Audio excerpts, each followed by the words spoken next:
Taurus.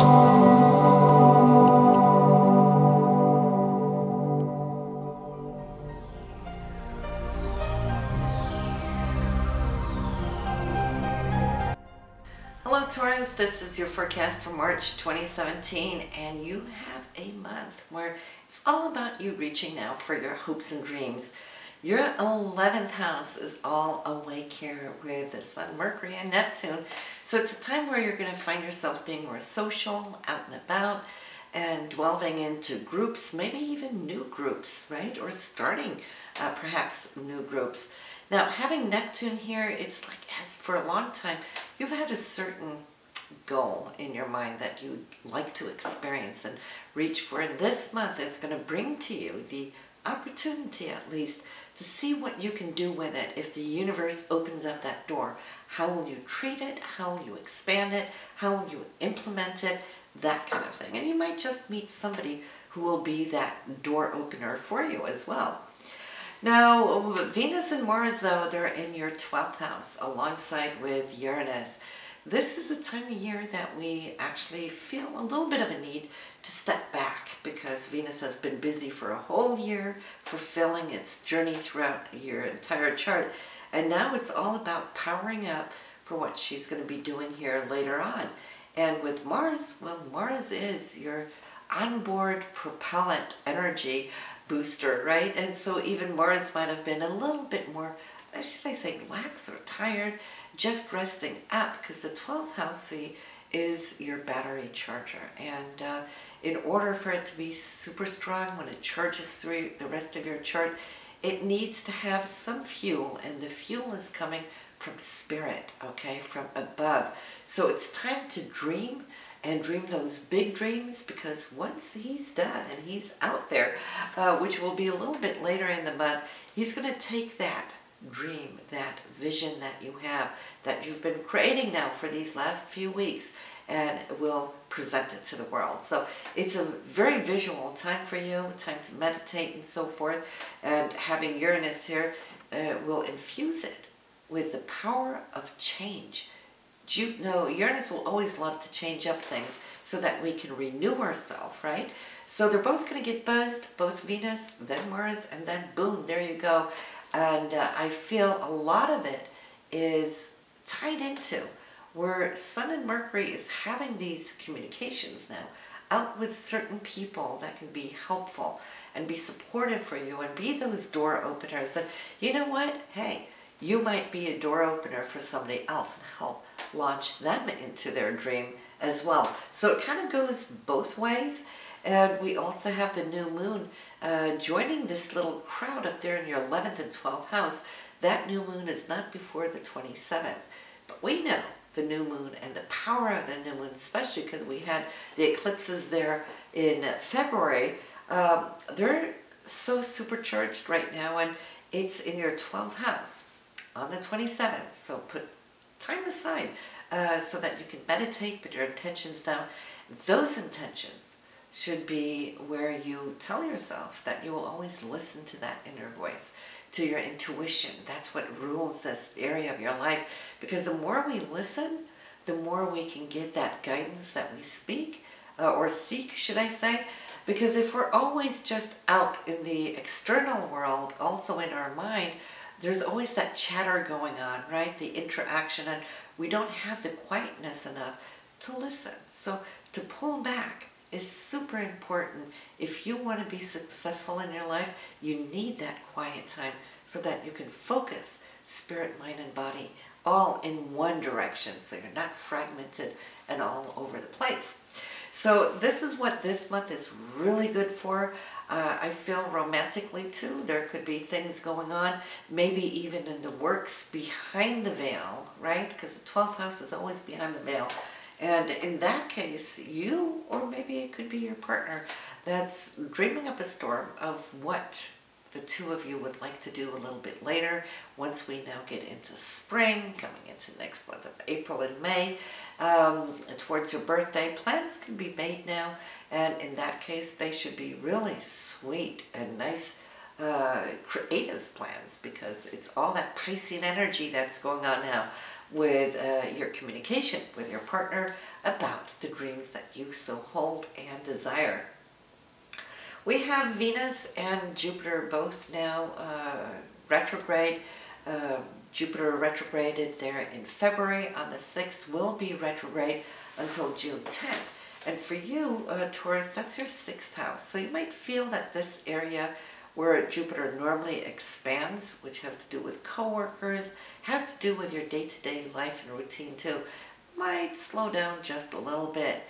Give you more time now to organize. That's a key word of the 6th house. It's ruled by Virgo, and nobody is better to organize things and get all their ducks in a row as the Virgos. And this area is where Jupiter is going to help you get things organized, whether it's the office or it's at home or your garage.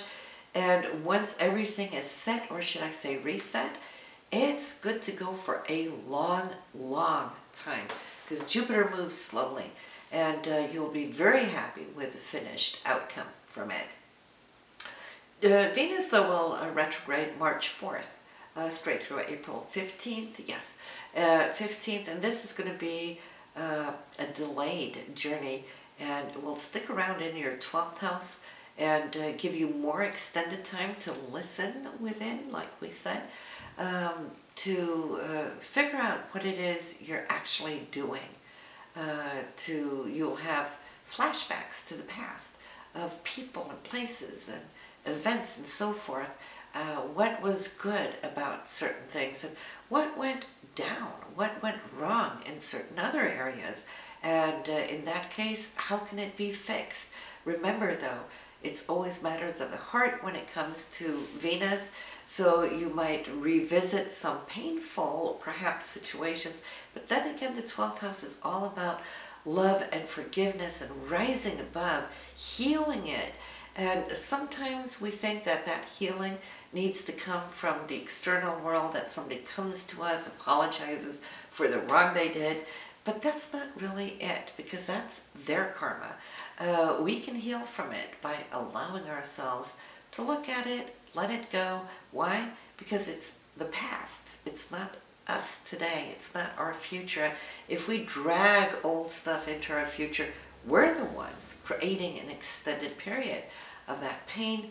But when we can just let it go, well then it's there in the past, and we renew ourselves. So you'll see how that is going to work out for you. Now we have Saturn also that will be retrograding next month. I do want to mention that though, here in April the 6th through August. So whatever you can do with your Saturn issues, which for you is your 8th house, money, okay, not necessarily your monthly income, but your security, your insurances, it could be commissions, royalties, that kind of thing, investments, so forth, money shared with your partner, that is going to slow down next month, straight through August. So if you need to sign contracts or get your wills and whatnot up and running, you want to do it this month. Get it all taken care of so that you don't have to think about it here in the oncoming months, because then things can delay. So yeah, even insurance settlements will show up here. Hopefully they will come in before this Saturn goes retrograde, or it can be delayed and linger into autumn. But this month it starts off really well, and listen, while we're talking about it, you can see up here, you will find right under that little eye, you will find the playlist where you have all the sun and zodiac signs for this current month and the coming month, also depending on when you listen to it now. But that's where you can easily always access your moon and rising sign reading, so you don't have to go look for them. Just click that button and it will take you straight to the playlist. But starting off this month, listen, there is major decisions to be made, and that is Jupiter and Uranus. They will be opposing one another, and especially because Jupiter is going to retrograde, that means it's going to slow down and it's going to hang here in this position for quite a while. So for you, this is going to be between your 6th and 12th house. Your Jupiter is in the 6th, Uranus in the 12th. Jupiter rules everything that's genuine, which is generous, abundant, but it also rules the law. And Uranus is freedom, liberation, and change, and so forth.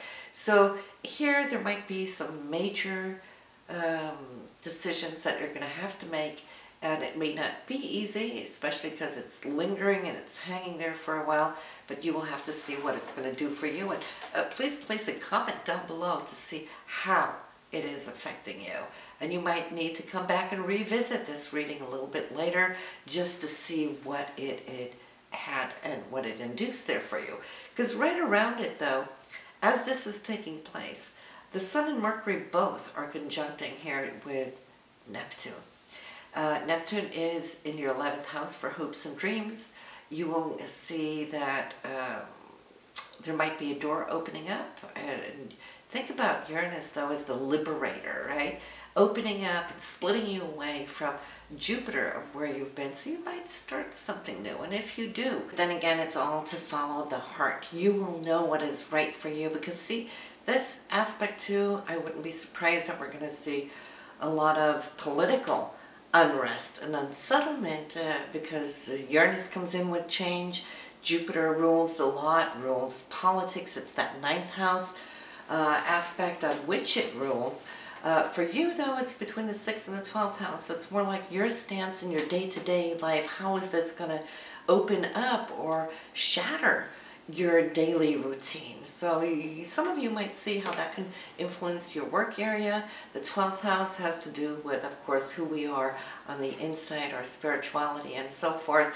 But since Jupiter is going to retrograde until that of June 10th here with Uranus, the changes of the new presidential influence, well, we've already seen there's been a lot of upheaval, unrest, like the Dakota pipelines and so forth. More of that could come. And of course, the nation isn't all in agreement, right? So we can see how that's going to linger. Anyway, it really ties in this month also with everything going on in your 11th house, your hopes and dreams. So for you, navigate by your vision. The 4th and 5th should be good. Mercury and Neptune, that is you being allowed to kind of get a little sneak peek into what it is you're working for as far as your higher values, okay? That Neptunian vision that you hold. I feel on the 5th it's really going to lock it in here with Mars, which is your action, your drive, your ambition, coming in with Saturn, which is really going to secure you something wonderful. So you're feeling you're on really good safe ground there on the 5th. All this energy is going to go straight through there to the 10th. So this is good. Mars then in your sign, like I said, and then of course this little bit difficult decision here when the Sun will be, and Mercury too, scoring off on Saturn, your 8th house. My battery ran out, so I had to reinstate this again. But yeah, you're going to be looking at values between you and your partner. How are you sharing it? Is it fair? Is it not fair? Is it time to actually tweak it up and look at how you can now maybe find a new balance between the two of you? So however that works out for you, it's all about being cordial in the area, because money can become a very sensitive thing between partners, so hopefully that will go well. Don't expect everything to be settled on one day. Give it a week of exchange there.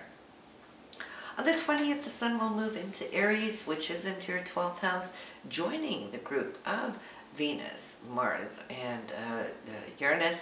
So again, this is a time for you to kind of just settle down a little bit, pull with it. Next month, you have your birthday, so that will definitely bring you out and back up and running. So right now, it's time to just see that you can take a little nap when you need it, but it's also more so to get the peace and quiet of mind. It's only when we're in that quietude that we can truly listen to what's going on the higher levels within our consciousness.